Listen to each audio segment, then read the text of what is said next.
അസ്സാം വലൈക്കും വറഹമത്തുള്ളാഹി അൽഹംദുലില്ലാഹി വസ്സലാത്തു വസ്സലാമു അലാ റസൂലില്ലാഹ്. പീസ് റേഡിയോ കൂടിക്കാഴ്ചയുടെ പുതിയൊരു എപ്പിസോഡിലേക്ക് നിങ്ങളേവരെയും സന്തോഷത്തോടു കൂടി സ്വാഗതം ചെയ്യുകയാണ്. നിങ്ങൾക്കറിയാം, ഈ ദമ്മാം സ്റ്റുഡിയോയിലാണ് നമ്മളുള്ളത്. കൂടിക്കാഴ്ചയെക്കുറിച്ച് പറയുമ്പോൾ പീസ് റേഡിയോ കേൾക്കുന്നവർക്ക് സ്ഥിരമായി അറിയാം, അല്ലാത്തവരോടാണ് പറയുന്നത്. കൂടിക്കാഴ്ച എന്ന് പറയുമ്പോൾ ഒരു വേള നമുക്ക് പറയാൻ കഴിയും, ഇന്ന് നമ്മുടെ മക്കൾക്ക് കിട്ടിക്കൊണ്ടിരിക്കുന്ന പഴയ അമ്മൂമ്മ അല്ലെങ്കിൽ വലിയ പ്രായമുള്ള ആളുകളുടെ കയ്യിൽ നിന്ന് കിട്ടിയിരുന്ന കഥകൾ ഇന്ന് ഇല്ലാതായിരിക്കുന്നു.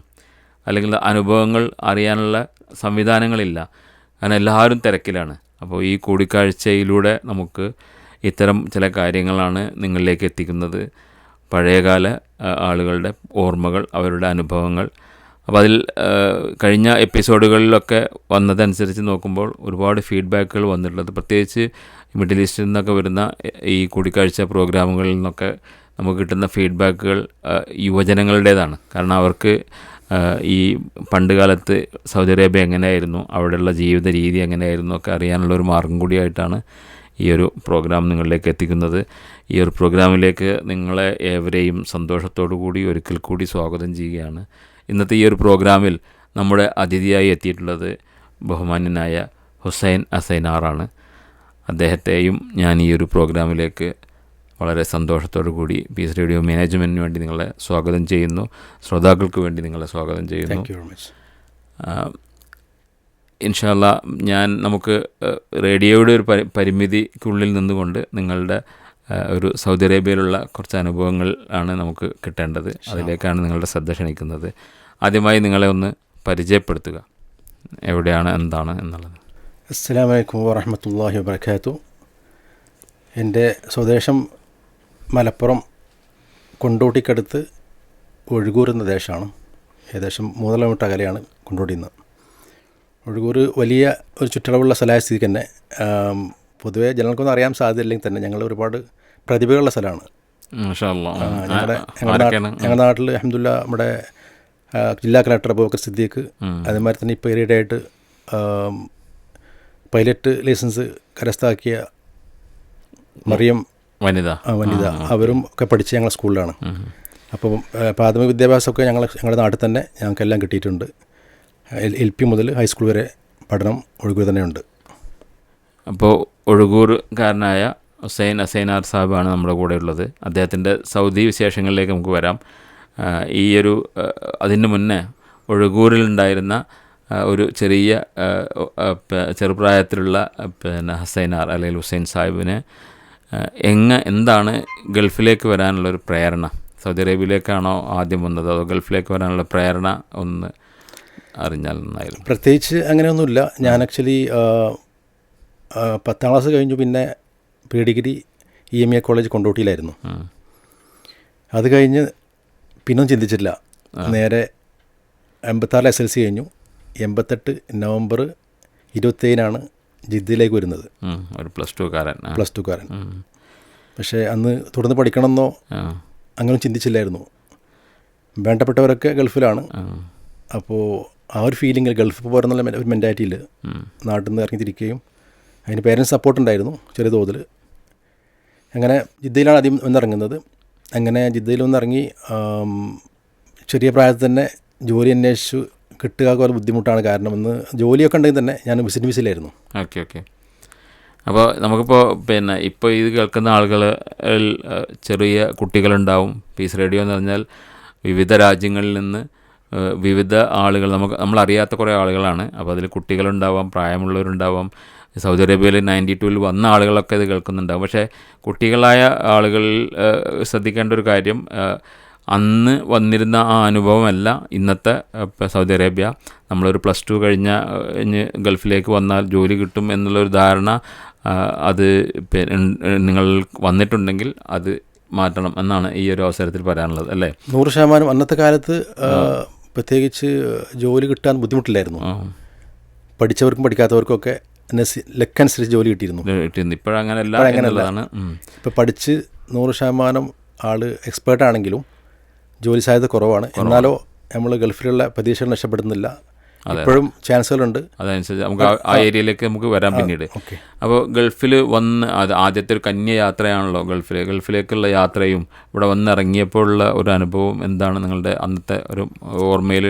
അന്ന് ബസ് മാർഗ്ഗമാണ് നമ്മൾ ബോംബെയിലേക്ക് വരുന്നത്. ആദ്യ ഒരു വിത്തിൻ 2 days തന്നെ ബോംബെയിൽ നിന്ന് ഇങ്ങോട്ട് ഫ്ലൈറ്റിന് പോന്നു ജിദ്ദയിലേക്ക്.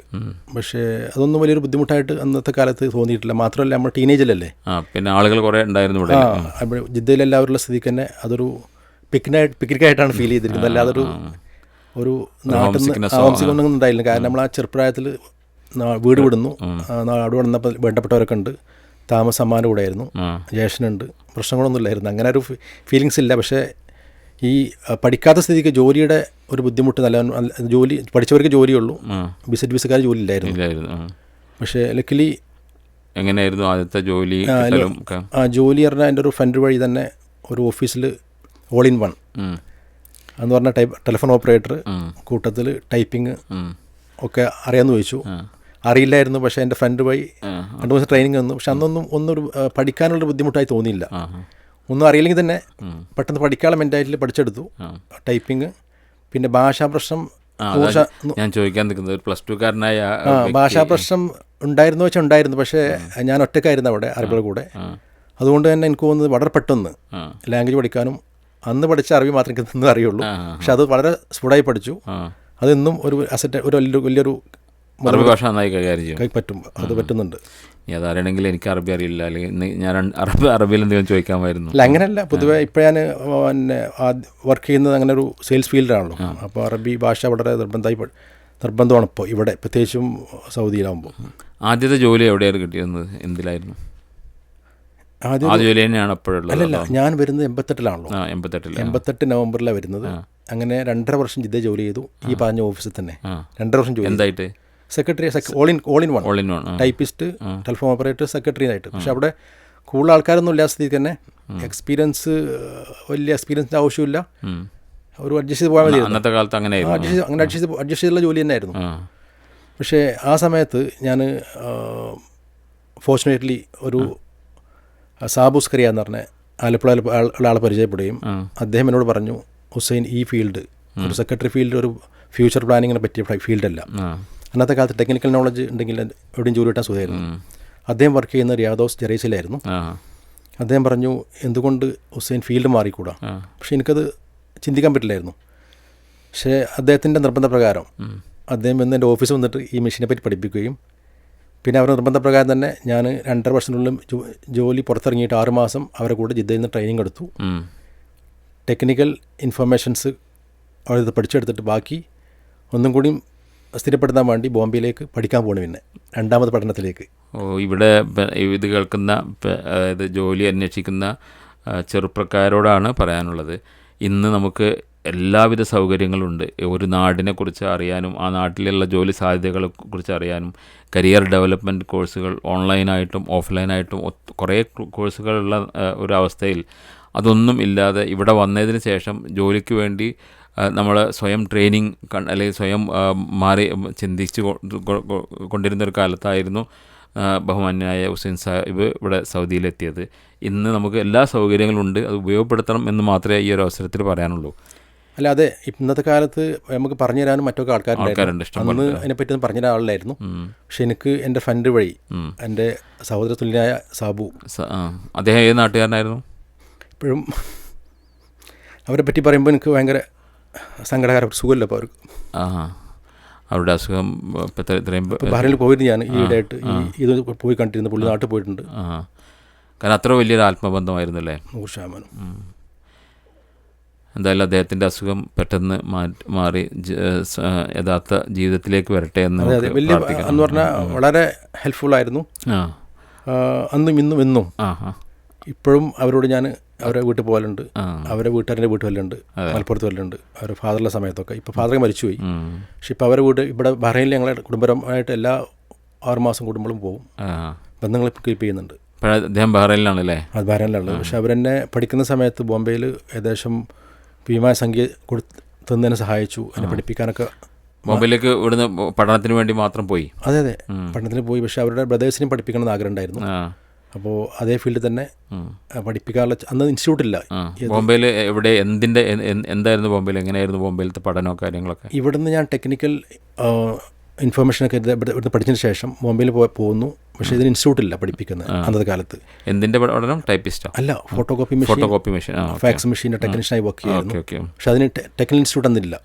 ഇലക്ട്രോണിക്സ് പഠിച്ചു കഴിഞ്ഞാൽ ഏതെങ്കിലും കമ്പനി കാര്യമായിട്ട് അവർ ട്രെയിൻ ചെയ്യാന്നുള്ള ഒരു സ്ഥിതി എന്നുള്ളത്. പക്ഷേ ഞങ്ങളന്ന് ബോംബെ പോയി എങ്കിലും ഏതെങ്കിലും കമ്പനിക്കാരെ വെച്ചാൽ പോകുന്നത്. പക്ഷേ ലക്കിലി ഹരിദാസ് നമ്പൂതിരി എന്ന ആളെ പരിചയപ്പെടുന്നു, പാലക്കാട്ടുള്ള ബോംബെയിൽ വെച്ച് മലയാളി തന്നെ. അപ്പോൾ അയാളെ അണ്ടറിൽ 60ഓളം മെഷീൻ അയാൾ അണ്ടർ കോൺട്രാക്റ്റായി ചെയ്യുന്നുണ്ട്. അപ്പോൾ അവർക്ക് സപ്പോർട്ടർ ആവശ്യമായിരുന്നു. അപ്പോൾ എന്നോട് ചോദിച്ചു എൻ്റെ കൂടെ നിർത്താം, പക്ഷേ 1 വർഷം നിൽക്കണം മിനിമം, കാരണം എനിക്ക് നാട്ടിൽ പോകുമ്പോൾ ആൾ വേണമെന്ന് പറഞ്ഞു. ഞാൻ പറഞ്ഞു, ഞാൻ പ്രോമിസ് ചെയ്തു. ആ പ്രോമിസ് പ്രകാരം ഞങ്ങൾ 1 വർഷം അവരുടെ കൂടെ നിൽക്കുന്നു, അവരുടെ ബ്രദേഴ്സിനെ പഠിപ്പിക്കുന്നു ഈ കൂട്ടത്തിൽ. അങ്ങനെ അപ്പോൾ 1 വർഷം കഴിഞ്ഞു. പിന്നെ ഒരു വിത്തിൻ 2 months ഞാൻ ഇതേ കമ്പനി തന്നെ, ഈ ജറൈസി അത് എന്നെ പഠിപ്പിച്ച സാബുവിൻ്റെ കമ്പനി തന്നെ ഇൻ്റർവ്യൂ കൊടുത്തിട്ട് ഫ്രീ ആയിട്ട് ദമ്മാമിലേക്ക് വരുന്നു. 92 ഡിസംബർ 2. ഇവിടെ നമ്മൾ ഓർക്കേണ്ട വളരെ പ്രധാനപ്പെട്ട ഒരു പോയിൻ്റാണ് ഹുസൈൻ സാഹിബ് പറഞ്ഞത്.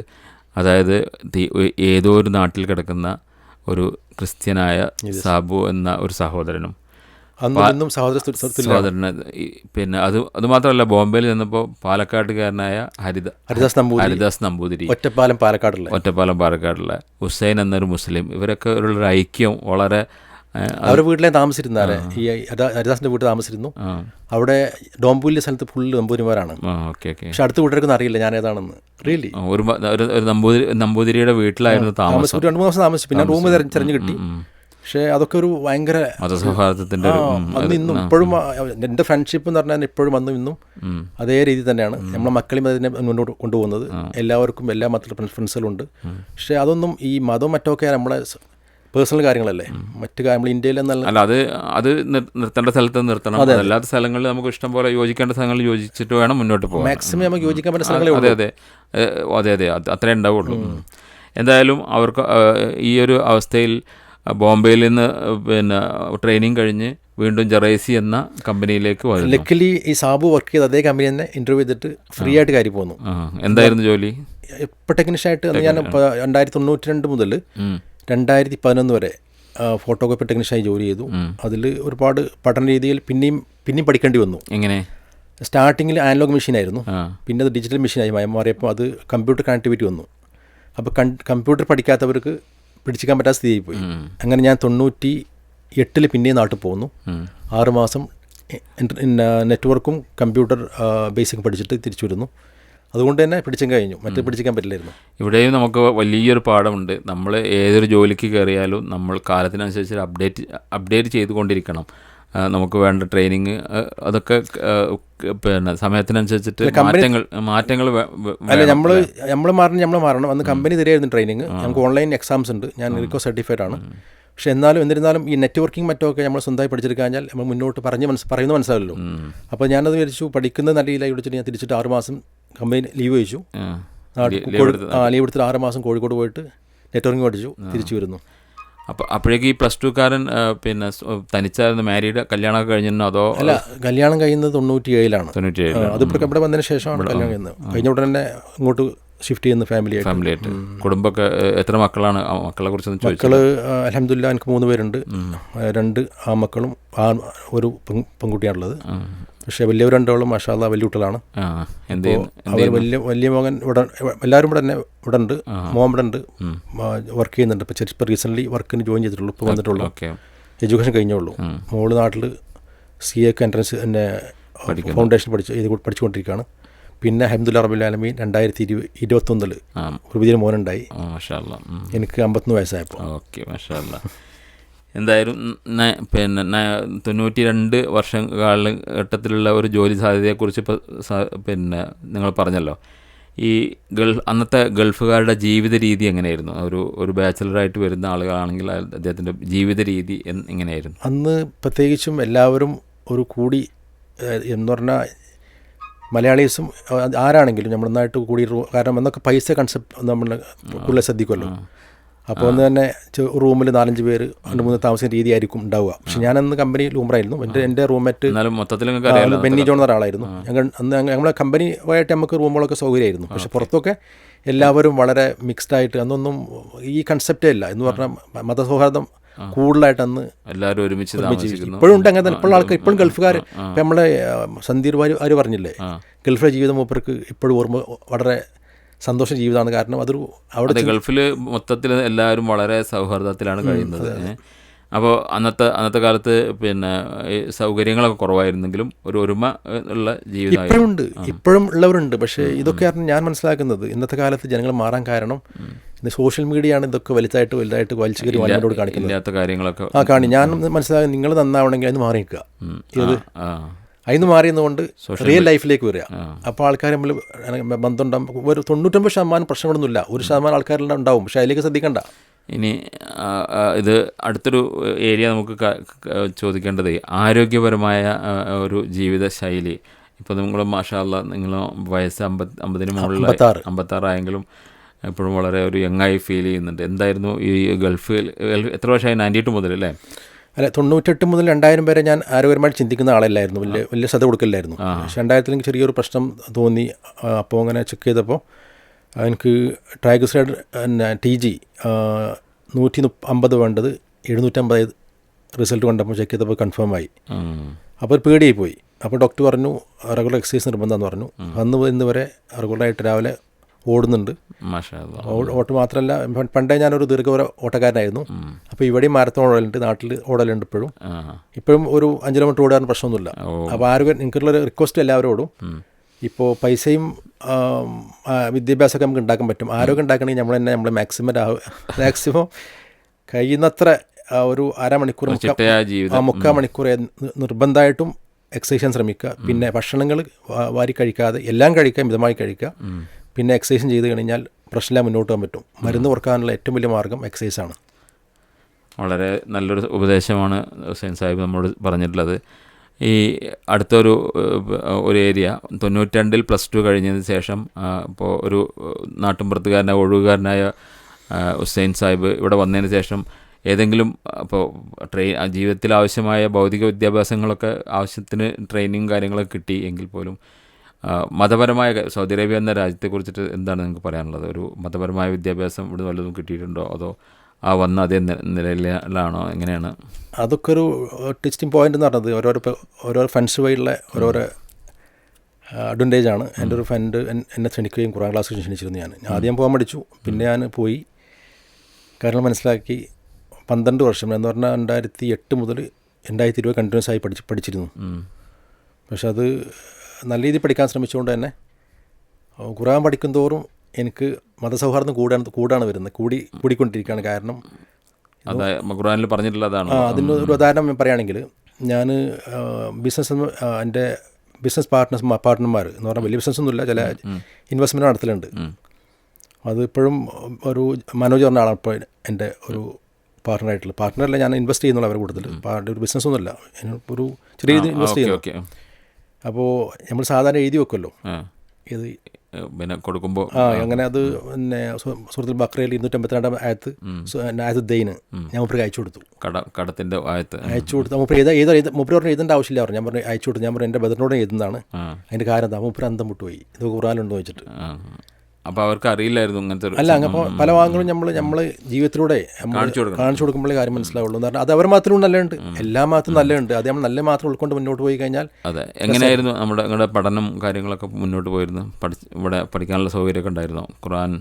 ഖുർആൻ പഠന സൗകര്യങ്ങൾ എന്ന് പറഞ്ഞത്, ഞാൻ പഠിക്കുന്ന സൂറത്തുകൾ ഏതായാലും അത് തഫ്സീറോട് കൂടി തന്നെ അത് മനപ്പാടാക്കാൻ ശ്രമിച്ചിട്ടുണ്ട്. അതൊക്കെ ഒരു റബ്ബിൻ്റെ കാര്യം കൊണ്ട് കിട്ടിയതാണ്. അൽഹംദുലില്ലാഹ് അലാ കുല്ലി ഹാൽ. വളരെ സന്തോഷം നിറഞ്ഞ ഒരു കാര്യമാണ് ഇപ്പോൾ നമ്മോട് പറഞ്ഞത്. നമുക്ക് ശ്രോതാക്കൾക്ക് വേണ്ടി ഞാനൊരു റിക്വസ്റ്റ് ചോദിക്കുകയാണ്. അതായത് ഈ ഖുർആനിലെ നിങ്ങളെ ആകർഷിച്ച ഏതെങ്കിലും പിന്നെ സൂറത്തുകളോ അതിലേതെങ്കിലും കുറച്ച് ഭാഗം ശ്രോതാക്കൾക്ക് വേണ്ടി ഒന്ന് പാരായണം ചെയ്യാവോ? സത്യത്തിൽ ഖുർആനിലെ എല്ലാ ആയത്തുകളും മോശമല്ല. കൂടുതൽ എന്ന് പറഞ്ഞാൽ കൂവ എന്നുള്ളതൊക്കെ ആയത്തുൽ കുർസിയാണല്ലോ. പക്ഷേ അതൊക്കെ അത് 100% പെർഫെക്റ്റ് തന്നെയാണ്.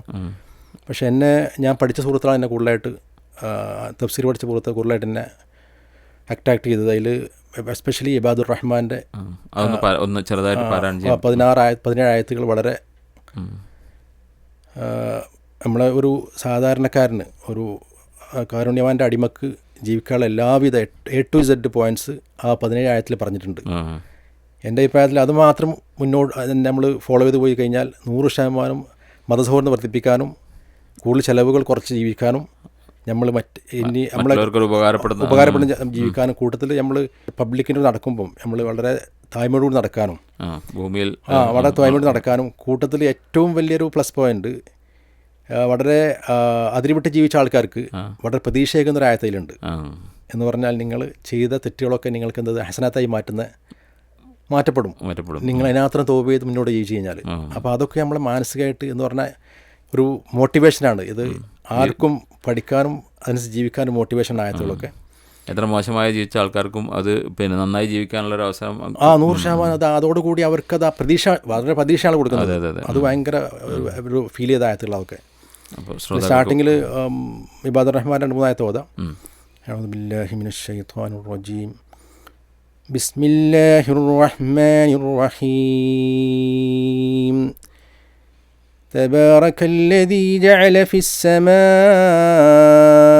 بروجا وجعل فيها سراجا وقمرا منيرا وهو الذي جعل الليل والنهار خلفة لمن أراد أن يذكر أو أراد شكورا وعباد الرحمن الذين يمشون على الأرض هونا وإذا خاطبهم الجاهلون قالوا سلاما والذين يبيتون لربهم سجدا وقياما والذين يقولون ربنا اصرف عنا عذاب جهنم إن عذابها كان غراما إنها ساءت مستقرا ومقاما والذين إذا أنفقوا لم يسرفوا ولم يقتروا وكان بين ذلك قواما. മാഷാ അല്ലാ. ഞാൻ എനിക്ക് എന്നോട് കൂടിയാണ് ഞാൻ ഈ പറയുന്നത്. നമ്മളെ ജീവിതത്തിൽ നമ്മൾ എത്രയൊക്കെ തിരക്കുണ്ടെങ്കിലും ഖുർആൻ പഠിക്കാനും അത് തജ്വീദ് അനുസരിച്ച് പഠിച്ച് അർത്ഥമനുസരിച്ച് പഠിച്ച് ജീവിതത്തിൽ പകർത്താനൊക്കെ നമ്മൾ സമയം കണ്ടെത്തണമെന്ന് എന്നോട് കൂടിയിട്ടാണ് ഞാൻ ഈ പറയുന്നത്. നമ്മുടെ പീസ് റേഡിയോ ശ്രോതാക്കൾ നമുക്കറിയില്ല ആരൊക്കെയാണ്.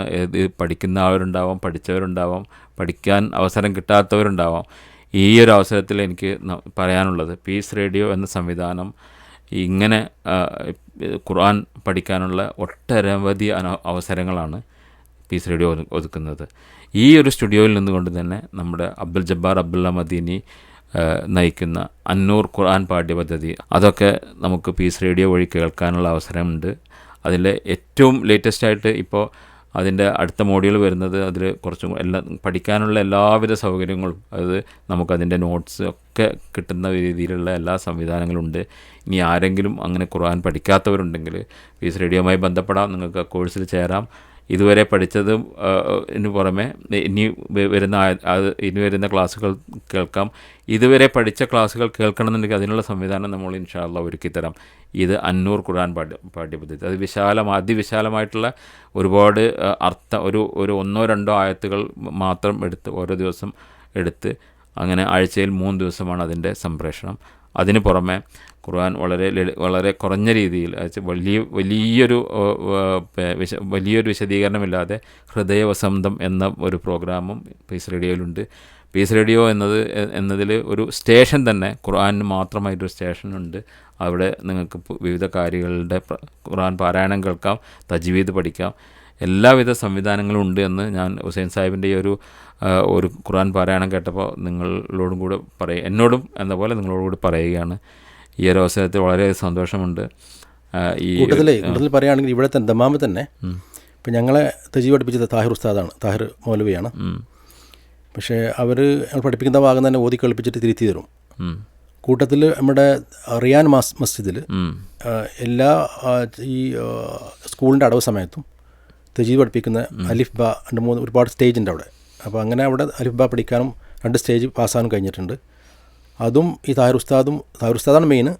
മറ്റ് രണ്ടാമത് ഇങ്ങനെ ഈ അരബള കൂടെ പഠിച്ചു കഴിഞ്ഞാൽ നമ്മുടെ അക്ഷരങ്ങളുടെ സ്ഫുടത എന്ന് തജീദിൻ്റെ മെയിൻ കൺസെപ്റ്റ് എന്ന് പറഞ്ഞത് അക്ഷരങ്ങൾ നന്നാക്കുകയാണല്ലോ. വെറും നമ്മൾ ഉന്നത്തും നമ്മുടെ ഇതാകുമ്പോൾ വരാകുന്നതും കാര്യമില്ല. ആദ്യം ശരിയാക്കേണ്ടത് നമ്മുടെ ഇതാണ്. എന്നെ മുറാജ നോക്കുന്ന ഫലസ്തീനാണ് എന്നും ദിവസം മാറി എൻ്റെ ശരിക്കല്ലാതെ കൂടെ. അപ്പോൾ എൻ്റെ അക്ഷരങ്ങൾ ഇനിയും ശരിയാകാൻ ബാക്കിയുണ്ട്, ഒരുപാട് അക്ഷരങ്ങൾ ശരിയാകാൻ ബാക്കിയുണ്ട്. അപ്പോൾ ഈ താഹിർ ഉസ്താദ് ഞങ്ങൾ ശരിക്കും പിടിക്കായിരുന്നു. അതിൻ്റെ പുറത്ത് അറബിളും പിടിക്കും. അപ്പോൾ 100% ആർക്കും താല്പര്യം ഉണ്ടെങ്കിൽ തജീദ് പഠിക്കാൻ അറബിൾ കൂടെ പഠിക്കുകയാണ് ഏറ്റവും ഉത്തമം. ഇവിടെ ഇപ്പോൾ നമ്മൾ ഇന്ന് ഈ ഒരു സ്റ്റുഡിയോയിൽ ഞങ്ങൾ റെക്കോർഡിങ്ങിന് ഞാൻ വരുന്നതിൻ്റെ കുറച്ച് മുന്നേ നമ്മുടെ മരണം നമുക്ക് എപ്പോഴാണ് മരണം എന്നുള്ളത്. ഞങ്ങളുടെ നാട്ടിൽ പട്ടാമ്പി അടുത്ത് ഞാങ്ങാട്ടിയുള്ള ഒരു സഹോദരൻ ഇന്നലെ ഗൾഫിൽ നിന്ന് വന്ന് ഇന്ന് രാവിലെ കുളിക്കാൻ പോയതാണ്, അവിടുന്ന് മരണപ്പെട്ടു പോയി. അപ്പോൾ നമുക്കറിയില്ല നമ്മളുടെ മരണം എപ്പോഴാണെന്നുള്ളത്. നമുക്ക് കഴിയുന്നതും നമുക്ക് മാക്സിമം പഠിച്ച് ഖുർആൻ പഠിച്ച് ജീവിതത്തിൽ ഖുർആനിലൂടെ നമുക്ക് ജീവിതം നല്ല രീതിയിലേക്ക് ആയി മുന്നോട്ട് കൊണ്ടുപോകാൻ കഴിയും എന്നുകൂടി ഈ ഒരു അവസരത്തിൽ പറയുകയാണ്. ഈ സ്റ്റുഡിയോയിൽ ഈ ഒരു പ്രോഗ്രാമിന് വേണ്ടി വന്ന ബഹുമാന്യായ ഹുസൈൻ സാഹിബിന് എല്ലാവിധ ആശംസകളും നേരുന്നു. ഇനിയും ജീവിതത്തിൽ ഖുർആൻ പഠിച്ച് ജീവിതം നല്ല ആരോഗ്യത്തോടു കൂടി ജീവിതത്തിൽ ഒരുപാട് കാലം ജീവിക്കട്ടെ എന്ന് ആത്മാർത്ഥമായി പ്രാർത്ഥിക്കുകയാണ്. നമുക്ക് ഈ ഒരു പ്രോഗ്രാം ഇവിടെ വൈൻഡ് അപ്പ് ചെയ്യേണ്ടതുണ്ട്. ശ്രോതാക്കളോട് എന്തെങ്കിലും പറയാനുണ്ടെങ്കിൽ നമുക്ക് പറയാം. 100% എന്നെ ഇതിലേക്ക് ക്ഷണിച്ച പീസ് റേഡിയോക്കും അതുമാതിരി തന്നെ ഇതിൻ്റെ വരവേൽക്കും ഞാൻ നന്ദി അറിയിക്കുകയാണ്.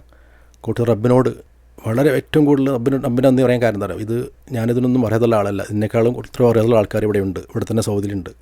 പക്ഷേ എന്നെ ഞാനാക്കിയതും എൻ്റെ എല്ലാവിധ സാഹചര്യങ്ങളും ഒത്തുവന്നൊക്കെ ഓരോ സാഹചര്യം ഒത്തുവന്നാണ്. ഇതിപ്പം സാഹചര്യം നമ്മൾ യോഗയിൽ വെച്ച് പരിചയപ്പെട്ടു, അങ്ങനെ പറഞ്ഞിട്ടുണ്ടായതാണല്ലോ. പക്ഷേ ഇതിലും ഇനിയും ഇവിടെ എന്നെക്കാളും അതിലുള്ള ആൾക്കാരെ നമ്മൾ പരിചയപ്പെടാനും കൊണ്ടുവരാനും സഹായിക്കട്ടെ. വളരെ നന്ദിയുണ്ട്. ഹുസൈൻ സാഹിബ് വളരെ വികാരാധീനനായിട്ടാണ് സംസാരിക്കുന്നത്. കാരണം അത് ആ എളിമയാണ് നമുക്ക് അദ്ദേഹത്തിൽ നിന്ന് മനസ്സിലായത്. എന്തായാലും ഞങ്ങൾ ഈ രാവിലെ ഒരു എക്സസൈസിന് തീരെ പരിചയം ഉണ്ടായിരുന്നില്ല. എക്സസൈസിന് പോകുമ്പോൾ അല്ലെങ്കിൽ നടക്കാൻ പോകുമ്പോൾ പരിചയപ്പെട്ടതാണ്. അങ്ങനെയാണ് ഇദ്ദേഹത്തെ ഞാൻ ഈ സ്റ്റുഡിയോയിലേക്ക് ക്ഷണിക്കുന്നത്. അള്ളാഹു നമുക്കൊക്കെ ദീർഘായുസ് നൽകട്ടെ. ഈ ഒരു പ്രോഗ്രാം ഇവിടെ വൈൻഡ് അപ്പ് ചെയ്യാണ്. സുബ്ഹാനക അല്ലാഹുമ്മ വബിഹംദിക അശ്ഹദു അൻ ലാ ഇലാഹ ഇല്ല അൻത അസ്തഗ്ഫിറുക. അസ്സലാമു അലൈക്കും വറഹ്മത്തുള്ളാഹി.